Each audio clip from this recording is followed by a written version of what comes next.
अस्सलाम वालेकुम।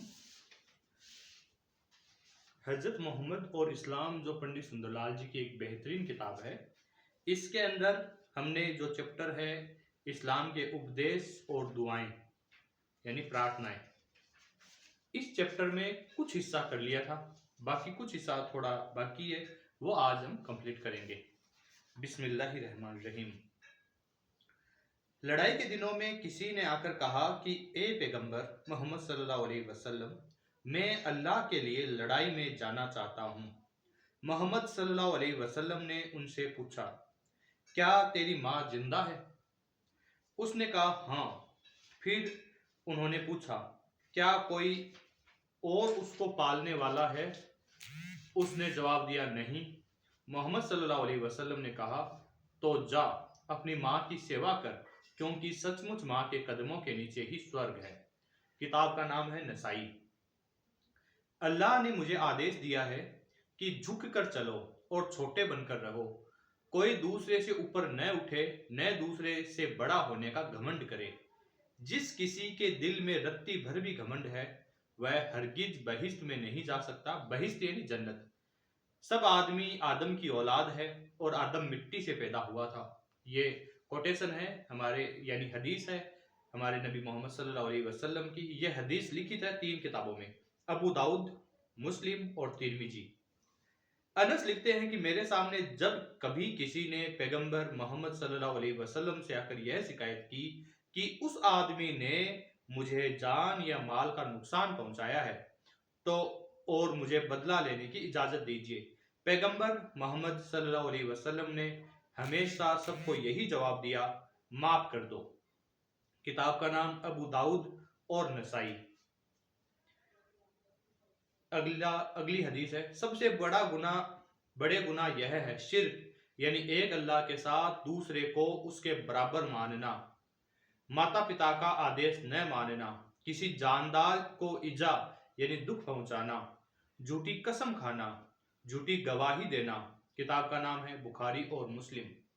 अगली हदीस, वे लोग हत्या से सबसे ज्यादा बचते हैं जो ईमान रखते हैं। किताब का नाम अबू दाऊद।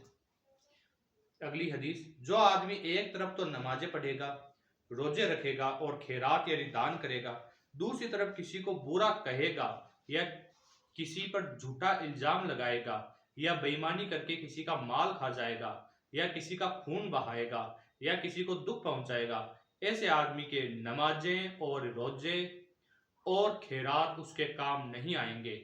उसने और जो कुछ भी अच्छे काम किए होंगे, वह सब उसके हिसाब में से काट काट कर उन लोगों के हिसाब में जोड़ दिए जाएंगे जिनके साथ उसने जुल्म किया है। और जब इससे भी काम न चलेगा, तो उन पीड़ितों यानी मजलूमों ने पहले जितने पाप किए होंगे, वे सब उनके हिसाबों में से काट काट कर उस आदमी के हिसाब में जोड़ दिए जाएंगे।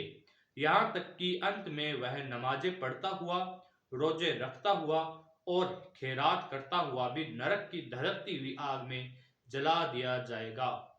किताब का नाम मुस्लिम। सचमुच अल्लाह ने तुम्हारे लिए अपनी माँ का आदेश नहीं मानना और अपनी लड़कियों को जिंदा गाड़ देने से मना किया है और लालच को हराम करार दिया है।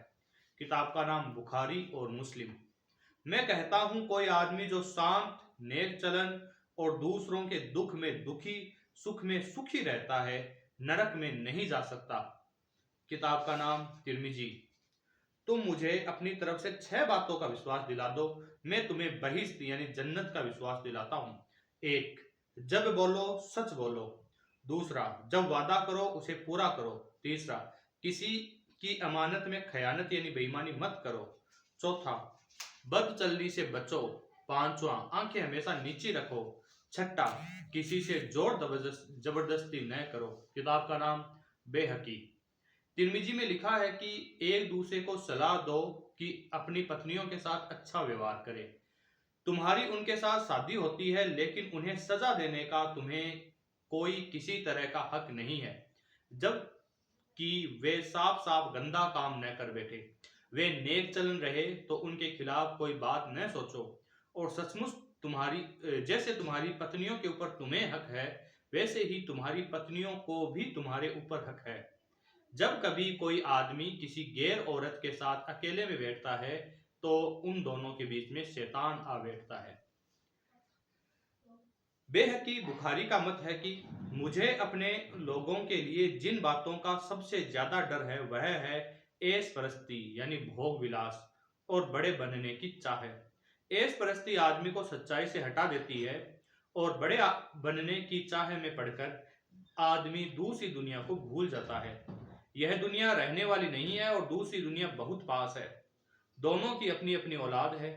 अगर तुमसे हो सके तो तुम इस दुनिया की औलाद बनकर न रहो। सचमुच आज तुम कर्म भूमि यानी कमाई की दुनिया में हो और कल इस कर्म भूमि से निकलकर परमात्मा के सामने अपने सब कामों का हिसाब देना होगा। अबू दाऊद का मत है इस दुनिया से मोह रखना ही तमाम पापों की जड़ है। और यही महात्मा बुद्ध ने कहा था इंडियन फिलोसॉफी में। मोहम्मद सल्लल्लाहु अलैहि वसल्लम इस बात की काफी कोशिश करते थे कि लोग उनकी हर बात को ही अटल न मान बैठे। एक बार मदीने में चले जा रहे थे। रास्ते में लोग खजूर के दरख्तों की कलमें लगा रहे थे। कलम जो लगाते हैं अपने, एक टहनी काट कर दूसरे पेड़ पे लगा देना। मोहम्मद सल्लल्लाहु अलैहि वसल्लम कलम लगाना नहीं जानते थे। उन्होंने देखकर कहा, शायद अच्छा हो अगर तुम इन दरख्तों को ऐसे ही बढ़ने दो। लोगों ने उनकी राय मान ली। जब वक्त आया तो इन दरख्तों पर बहुत ही कम फल आए यानी खजूर बहुत कम लगे। मोहम्मद सल्लल्लाहु अलैहि वसल्लम से कहा गया। उन्होंने जवाब दिया, मैं तुम्हारी तरह सिर्फ एक आदमी हूं।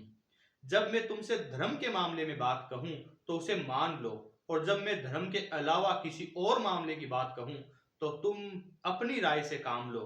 हर बात में मेरी ही राय मत मानो। मैं भी तो सिर्फ एक आदमी ही हूं। किताब का नाम है मुस्लिम। मक्के में मदीने के सबसे पहले मुसलमानों में से अकवह का वादा के नाम से जो वादा कराया गया था उसमें यह साफ शब्द थे, हम किसी ऐसी बात में जो मारूफ यानी ठीक जचने वाली होगी पैगंबर मोहम्मद सल्लल्लाहु अलैहि वसल्लम का आदेश नहीं तोड़ेंगे। पहले मोहम्मद सल्लल्लाहु अलैहि वसल्लम ने कुरान और अपने बाकी सब उपदेशों को एक दूसरे से अलग कर दिया। सिर्फ कुरान ईश्वर का है और सब सिर्फ एक आदमी की राय है। इस किताब की कुछ आयतें मुहक्कमात यानी अटल आदेश है, वही इस किताब की असल यानी बुनियाद है, और बाकी आयतें मुतशाहिबात यानी मिसाल और उपमा के तौर पर है। जिन लोगों के दिलों में टेढ़ापन है वे उसी हिस्से पर चलते हैं जो मिसाल या उपमा के तौर पर है, उसका अर्थ निकालते हैं और लोगों में फितना यानी झगड़े को खड़ा कर देते हैं। यानी बहुत सारी चीजें अल्लाह पाक ने कुरान में हमें उदाहरणों से समझाई है। तो कुछ लोग क्या करते हैं, उन उदाहरणों का गलत अर्थ निकाल कर फिर कहते हैं देखो इसका तो ये तो अर्थ निकलता है। अरे भाई, अल्लाह पाक क्या कहना चाहता है? आप जब हदीस पढ़ते हैं, नबी पाक की जिंदगी देखते थे, उन्होंने उस आयत का क्या मतलब निकाला वो अर्थ निकालो। हर जमाने के लिए किताबें हैं। खुदा जिसको चाहता है मनसूख यानी रद्द कर देता है, जिसको चाहता है कायम रखता है, और इन सब धर्म की किताबों की मां यानी असल किताब अल्लाह के पास है। एक ऐसी हदीस में जिसे ईश्वर की आज्ञा माना जाता है, हदीस कुदसी में लिखा है कि मोहम्मद सल्लल्लाहु अलैहि वसल्लम ने खुद अपने जमाने के ईरानी और यूनानी मुसलमानों को अपनी अपनी बोली में नमाज पढ़ने की इजाजत दी थी। वह सिर्फ ऊपरी रस्मों से चिपटे रहने की तरफ लोगों को बार बार आगाह करते रहते थे। एक बार मोहम्मद सल्लल्लाहु अलैहि वसल्लम ने कहा था, सचमुच अब तुम लोग एक ऐसे जमाने में रह रहे हो जो हिदायतें तुम्हें दी जा रही है, उसमें से जो आदमी इस वक्त 10वें हिस्से को भी तोड़ेगा वह बर्बाद हो जाएगा। यानी नबी पाक ने अगर 10 बातें बताई, 9 मान ली, एक नहीं मानी तो फिर बर्बाद हो गया। लेकिन इसके बाद ऐसा जमाना आएगा कि उस वक्त के लोगों में से जो इस वक्त की हिदायतों में से 10वें हिस्से पर भी अमल करेगा वह निजात यानी मुक्ति पाएगा। ये नबी पाक ने जितनी बातें बताई, मान लो 10 बातें बताई, उसमें एक भी मान ली तो हमें मुक्ति निजात मिल जाएगी, बख्शिश मिल जाएगी। कितनी बड़ी बात है हमारे लिए, कितना बड़ा तोहफा है। किताब का नाम है तिरमिजी। शुक्रिया, ये चैप्टर पूरा हो गया है। इसके बाद अगला जो चैप्टर है उसका नाम है पैगंबर की नमाज, मोहम्मद सल्लल्लाहु अलैहि वसल्लम। फिर मिलते हैं।